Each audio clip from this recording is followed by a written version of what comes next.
Mesdames, Messieurs, peuple congolais, chers membres de la diaspora, question. Qui va faire chuter Denis Sassou Nguesso la semaine prochaine? La semaine prochaine n'est qu'un indicateur de temps. Dans ce cas, reformulons la question. Qui va faire chuter Denis Sassou Nguesso à tout moment ou à l'instant T, c'est-à-dire dès à présent, aujourd'hui, jusqu'à sa chute.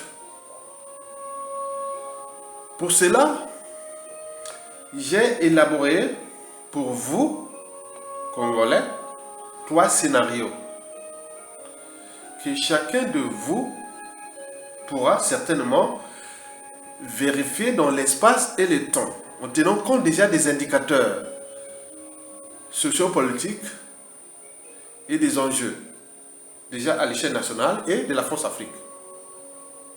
C'est là où ça se situe la chute de Denis Sassou Nguesso.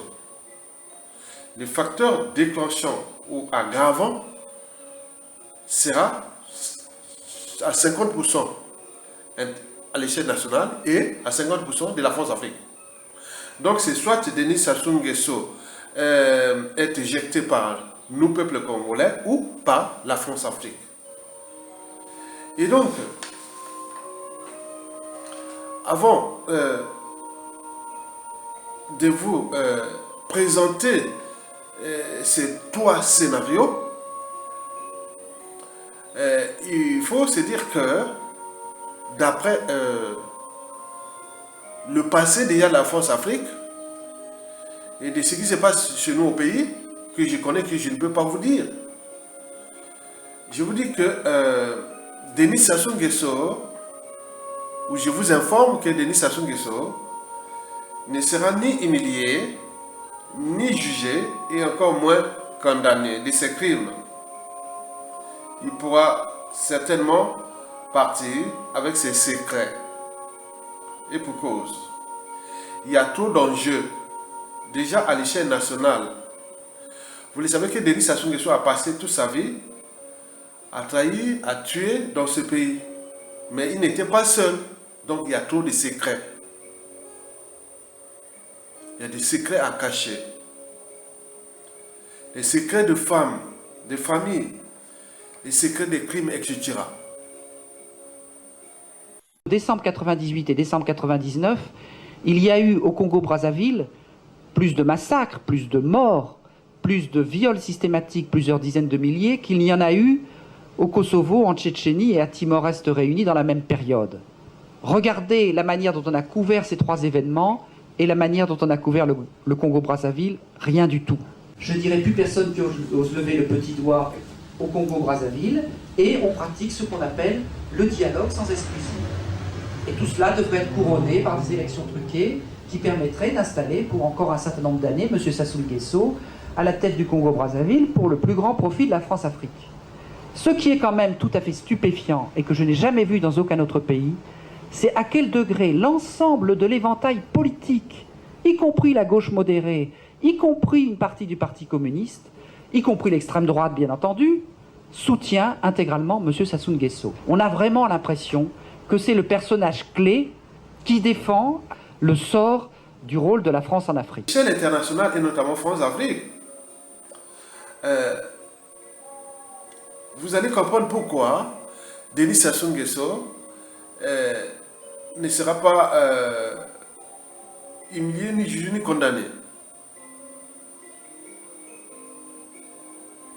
Et là aussi, il y a trop d'enjeux. Ben oui, il y a trop d'enjeux. Vous le savez que la France a commis des crimes par procuration dans notre pays, avec Sassou Nguesso.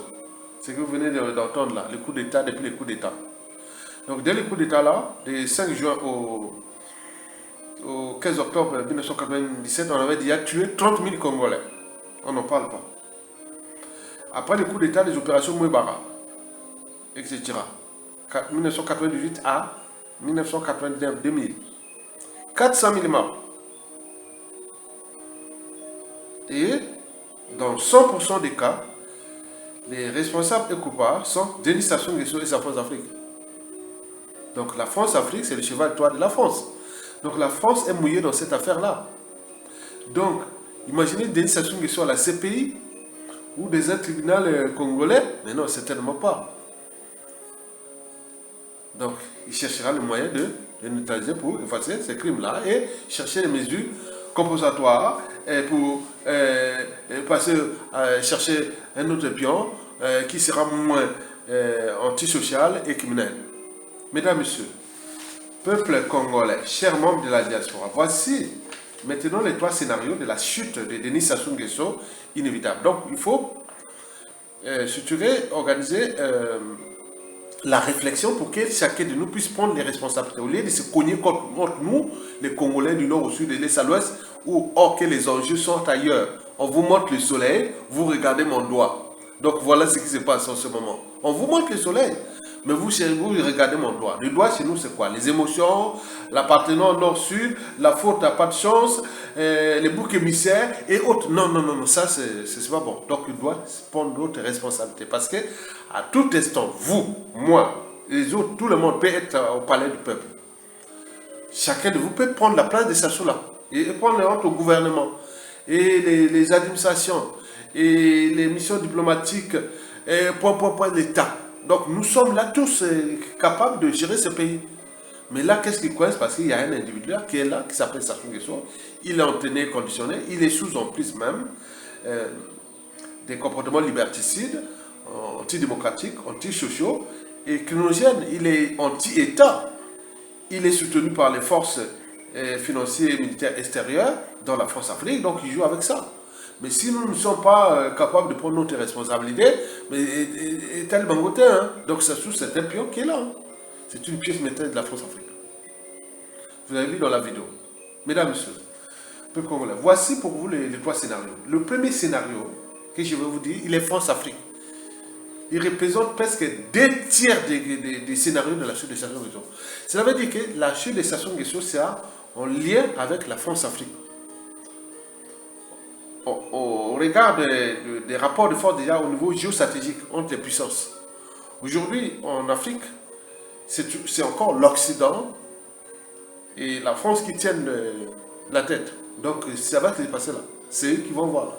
En ce moment, ça va peut-être changer dans 10 ans où l'Eurasie sera en force, c'est-à-dire la Russie, la Chine ou autre, mais je ne sais pas, mais en ce moment, ce sont les Occidentaux qui tiennent l'Afrique. Donc, tout ce qui est dictature et autres, s'ils sont là, c'est parce qu'il y a la coopération active ou passive de l'Occident. Donc, vous avez tout compris. Donc, ce scénario est important.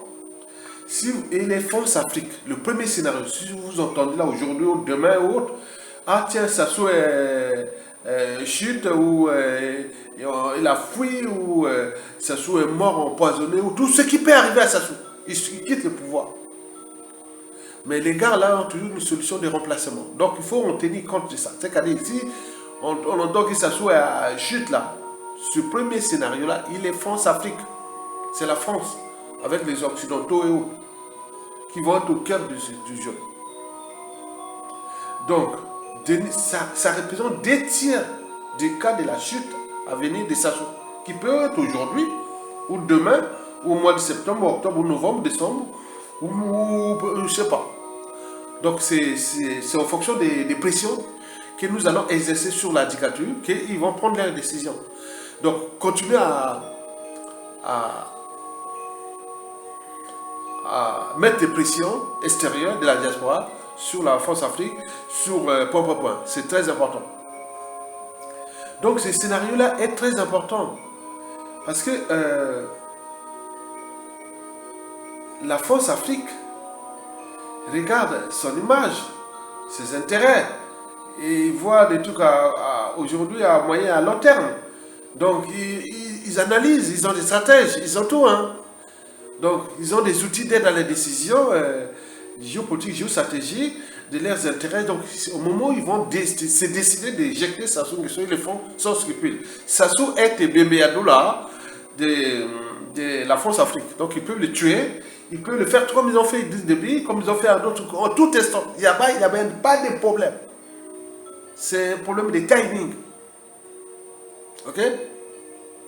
Donc, c'est nous qui sommes les Bembadou là, non seulement de Sassou Nguesso et de la France-Afrique. Mais la faute à qui? La faute n'a pas de chance, parce que nous avions au moins un cerveau, mais on ne sait pas le gérer, le structurer, l'organiser et agir collectivement. Les autres, ils ont les scénarios, ils les ajustent. Nous, c'est spontané, c'est par hasard, voilà, donc on arrive comme ça. Mais les autres sont préparés. Je vous rappelle que la France tient Sassou Nguesso dans les mailles du filet. Le gibier est dans le filet. Ali et Bébé Yadou là.